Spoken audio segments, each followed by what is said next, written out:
And of course, it's my great pleasure to be here and get the chance to show what we do every day at BitBang to extract the best customer insight for our clients. By the way, we are a consultancy company based in Italy, and we have a strong focus on data science and artificial intelligence applied to customer data. And of course, we are a sponsor of the event. In the coming 20-25 minutes, I'll be talking about how we exploit artificial intelligence and machine learning in our daily job to help companies better understand their customer, ultimately improving overall business success and revenue. Just a few words about me. My background is on software engineering. I got a PhD in computer science and complex adaptive systems a long time ago, back in 2009. And later I fell in love with data science and left academia for consultancy, where I got the chance to further smooth my skills on data science. And here I am. So time to start with our agenda. And just a quick summary of the main points I'll be touching today. We will start with a short intro of what it means today getting in touch with your customers, highlighting the pitfalls, the opportunities, and why it's important to improve our awareness and knowledge of customers. Then I will elaborate briefly on the relevance of data to address this task. And finally, after a brief intro to a few artificial intelligence concepts, I'm going to show our toolbox of customer-centric advanced analysis that as a data scientist, we adopt every day to answer the key question, who's my customer? And we will end up as usual with final remarks. Okay, so what does it mean to get in touch with your customer in the digital era? Perhaps we need to take a step back and outline some of the well-known goals that every company strives to achieve in its business. First of all, retain customers. Indeed, we all know that acquiring a new customer is way more expensive than retaining existing ones. Then optimize budget, for example, the one devoted to marketing activities. And last but not least, I would say maximize the overall revenue and profit. But we all know that it all starts with one key question, which, by the way, is also the title of this speech. Who is my customer? Which needs does he or she have? What does she look like? How does she behave? What does she likes or does not? Once we got the answer, we may plan a marketing strategy which is actually effective to reach the aforementioned goals. So, of course, this is even a more challenging achievement in our time due to the tremendous technological advancement we constantly witness over, we have been constantly witnessing over the last years. No doubt we have to deliver the right message, one that is really tailor-made on the person receiving it. And also the folks we are addressing must be carefully chosen, must be people likely to buy our services or product, and we must be, of course, timely as concern both time and space. This mainly because of the pervasiveness of technology and connected devices today. And all of this basically has to do with so-called personalization. And all of this sounds pretty challenging. And yeah, you bet it right. It is challenging. But why? I just said that this is challenging. Well, once again, it basically depends on technology and digital age related issues, I guess, especially the fact that today customers typically get in touch with your brand in a multi-channel fashion. They use several devices, desktop, smartphones, plenty of different platforms, web, social platforms, email, chat, messaging systems, not to mention traditional channels such as physical store, call centers, phone, etc. It's been turning into an actual omni-channel experience. That is to say that customer experience is becoming a journey where the user leaps from one channel to the other in a seamless way, such as, for instance, the journey depicted here on the right of the slide. We have several completely different channels that are touched before the customer actually buy a product. And as you can see, the journey is a true blend of digital and more traditional touch points. Okay, so what? By now, you must be asking yourself, am I coming or not to a point? The short answer, of course, is yes. My point here is that omnichannel means huge volume of data generated daily by interaction between customers and brands. Put it simply, this represents a big opportunity for us to provide better answer to the original question, who is my customer? So we need to start from the data. And back in 2015, Forrester already recognized the importance of data generated from digital channels to improve overall business revenue. And our practical roadmap always starts exactly with making better use of data and exploiting it to get customer insight aimed at improving experience and personalization. Extracting better customer insight, by the way, is the exact focus of our activity as data scientists at BitBang. And of course, when it comes to advanced analytics, we have different kinds of approaches at our disposal, each featuring increased level of complexity and of course, resulting business value. The use cases I will be presenting in the next, which are based mainly on artificial intelligence and machine learning, fall mostly in the predictive category, where we basically try to have a look at the future based on experience recorded in the past. And if I were asked to define a roadmap of advanced analysis, I would probably structure it in three main pillars. Listen, understand, and predict. So listening means being able to intercept and recognize people's opinion about the brand and the company, trying to intercept the overall sentiment of customers. That makes it possible for us to answer a few specific and very important questions. For instance, I just reported here a few examples. What are the topics most often associated with my brand or product? Which issues impact the most the overall quality of customer care, customer support? What do my customer think of my latest product? What is my customer sentiment when it comes to a specific product or my brand? And so on and so forth. Then comes the second stage, understanding how your customer behave so as to create basically profiles organized around meaningful factor, just for instance, the one I reported here: frequency of spending, recency of last purchase, average cart value, if my customer is mostly a digital one or a traditional customer, time spent on e-commerce, product categories visited on my e-commerce, and so on. Last but not least, predict. Predict is about forecasting what action my customer is going to take in terms of interaction with the company. In other words, here what we try to achieve is forecast future customer behavior. That allows us to provide answer to some additional and very relevant questions. For instance, will my customer renew a given service of subscription? Will she buy a new product? How much is she going to spend over the coming X month?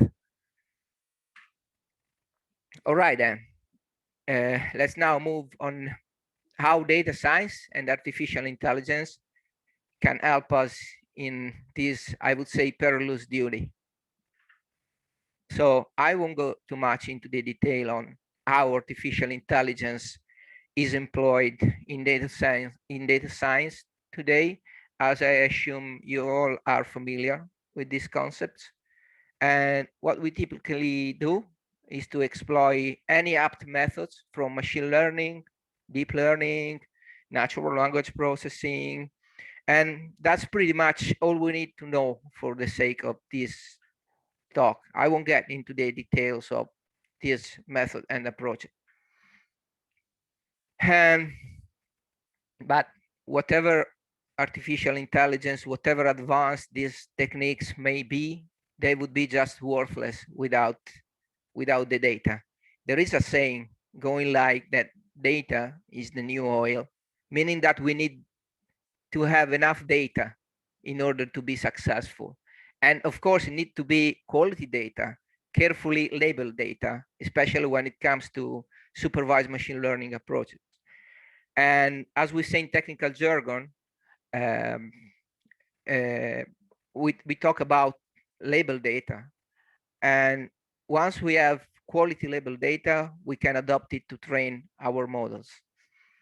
And also, a long time ago, of course, time ago in terms of computer science time units, I would say, a pillar paper on this subject referred to this phenomenon as the unreasonable effectiveness of data, meaning that we should just stop searching for the best model or algorithm, and instead we should invest more time in collecting training data that better represents the phenomenon we want to predict, we want to work on.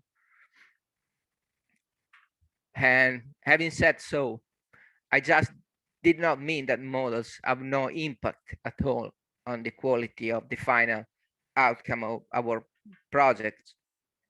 But like computational resources today, perhaps even models have turned into mere commodities, I would say. No doubt, we got tons of models to experiment with different degree of complexity, of course. But being a data scientist myself, let me tell you something that you probably probably won't surprise you at all. And my team and I usually spend more than 80% of our working day in getting better training data. Of course, when feasible, not always that's feasible. And in preparing this data to get better input variables. By better, I mean features with good predictive power. And simply, the time devoted to modeling comes down to less than 20%, I would say. Okay, so coming to data, which data do we actually need for this customer-centric analysis? Short answer, basically any data which is relevant to customer behavior. So CRM data, billing data, sales, point of presence, even ERP data is relevant. The true issue here lies in the fact that this data typically is stored on different systems and products that do not talk with one another, that they are true silos. And accordingly, it's hard to achieve the so-called unified customer view. And while we can perform some advanced analysis, even by considering just a partial view of the customer, breaking these silos becomes anyway fundamental to devise comprehensive insights on customers. So reconciling, of course, is out of the scope now, but basically means searching for apt matching variables to reconcile these silos of data. And as data scientists, what we can draw from our virtual toolbox? Well, again, imagine a workflow structured as outlined before, a sort of starter kit for us, composed of 5 advanced analyses: customer smart listening, customer segmentation or clustering, customer retention, propensity, and lifetime value.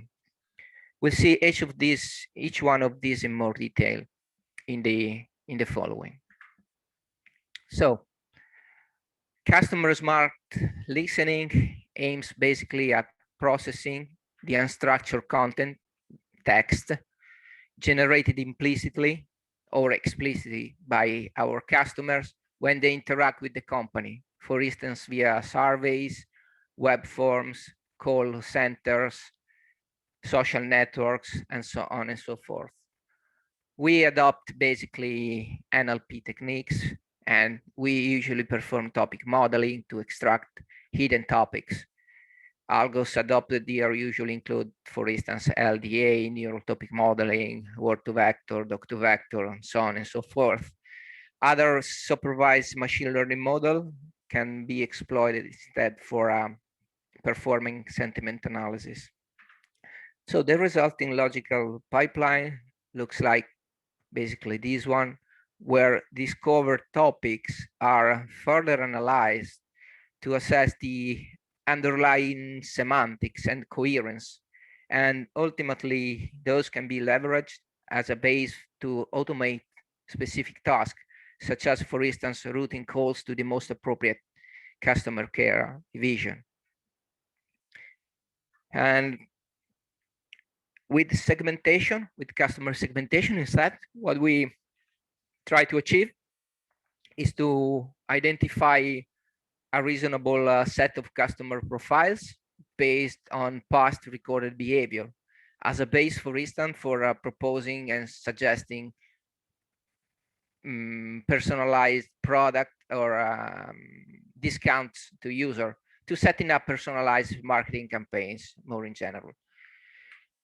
And in this case, we mainly exploit unsupervised machine learning. And after doing some reconciliation of the data, we try to find cluster of users sharing similar behavior.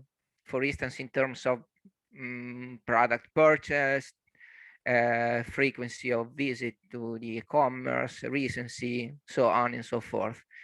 This represents basically a starting step, as I was saying before, for setting up personalized marketing campaign and overall strategies. Well, coming to customer propensity, here we aim at finding customer likely to do something which is relevant for one company's business, such as, for instance, buying a given product or service in the coming future. It works by assigning each customer a propensity score, basically a probability to convert. Usually we model this by leveraging customers' past behavior and interaction with the brand. And we use supervised machine learning to assign a propensity score to each customer. The model so trained can then be applied to new customers and ultimately adopted to drive subsequent marketing efforts, for instance. And for instance, we do that by leveraging the segment of users with a very high propensity to convert, the top of the pyramid you see here, for instance. And after modeling, in this example shown on the right, after having modeled our customer with unsupervised machine learning with clustering and training the machine learning model for propensity, we are just able to detect these segments of customers organized in a sort of propensity pyramid, and the customer at the top just being the guys with the highest value for business. And then comes customer retention. For the sake of time, I won't spend that much on retention, and as the methods employed here are pretty much the same as in propensity. Here, the goal is to find customer likely not to renew a service subscription, those likely to abandon the company. Here, the score assigned is usually called churn probability. And what we have done in the past as an example of why retention is relevant, was to use machine learning, again, supervised machine learning, to build a monitoring system that periodically can warn on customers likely to churn. So that helps company to address the issue of retention in a, I would say, in a timely fashion, in a timely way. And eventually, the last one, customer lifetime value.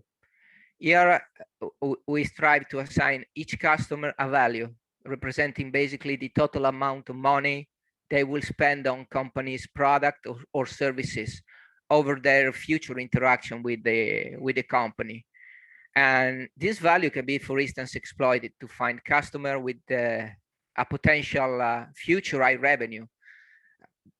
This is very relevant for setting up cross-selling and upselling campaigns. And again, we rely on past behavior in purchases, and usually we train a supervised machine model via an approach called RFM, recency, frequency, and monitoring, that looks at the past in terms of volume of purchases, amount of money spent on each purchase, recency of the last order. Again, the output here is a set of customer segment organized depending on forecasted future value. And I'm at the end. Hope you enjoyed it. And just before leaving room for questions, if we got time, just a very quick recap of the main points covered today. First of all, we made it clear that the sheer amount of data produced today by Omnichannel is a very great opportunity for any company to improve their understanding of customers. Of course, data science and AI are fundamental in the definition of a so-called customer-centric analysis toolbox.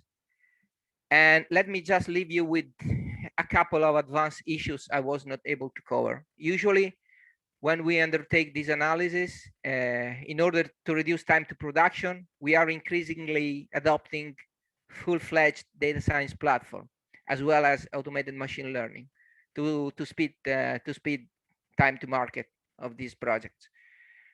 Finally, we also deal constantly with the issue of making our models interpretable for business, both from a local and a global point of view. And this is not only due to regulation, but also to empower the trust on these models. And that's it. Thank you for your time. And if you have a question, happy to answer. Thanks a lot. I'm really sorry we have no time now, but after this presentation of AXA, we will have time, as you can see in my background, for question and answer. Yeah, so we will be having enough time. But just to mention again, thank you so much, Matteo, for the presentation. To thank as well BitBang for sponsoring this event and partnering with us since 2018. We are working with BitBang as sponsored partner of our events in Milan for this region. So Matteo, thanks a lot.